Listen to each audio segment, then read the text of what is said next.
અમદાવાદની દીકરીએ Nrityam academy of ભરતનાટ્યમમાં બેચલર ઓફ ભરતનાટ્યમની ડિગ્રી હાંસલ કરી। દીકરીને સફળતાના શિખર સર કરાવવા તેની સાથે માતા પિતાએ પણ અનેક જહેમત ઉઠાવી હતી।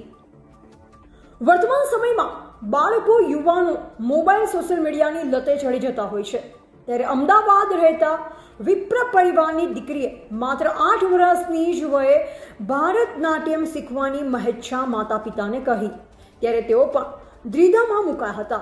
પણ દીકરીનું દ્રઢ મનોબળ જોઈ ભારતનાટ્યમને શીખવાની શરૂઆત થઈ અને તે દીકરીએ 15 વર્ષની વયે ભારતનાટ્યમના 7 વર્ષ પૂર્ણ કરી બેચલર ઓફ ભારતનાટ્યમની ડિગ્રી હાંસલ કરી સર્વને ગૌરવ અપાવ્યું છે।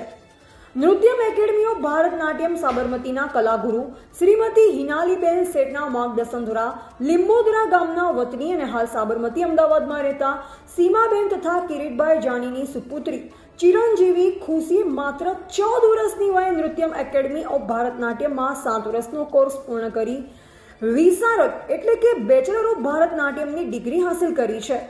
ખુશી જાનીએ ભારતનાટ્યમના 7 વર્ષ પૂર્ણ કર્યા બાદ તારીખ 13/7/2025 રવિવારના રોજ ટાગોર હોલ પાલડી અમદાવાદ ખાતે તેનો સ્ટેજ પ્રોગ્રામ રાખવામાં આવેલો, જેમાં તેને સુંદર નૃત્ય રજૂ કરી આરંગેત્રમ સફળતાપૂર્વક પૂર્ણ કરી ડિગ્રી સર્ટિફિકેટ પ્રમાણપત્ર મેળવ્યું છે। ત્યારે ભારતીય સંસ્કૃતિના ચાહકો દ્વારા ખુશીને અભિનંદનનો ધોધ વરસી રહ્યો છે।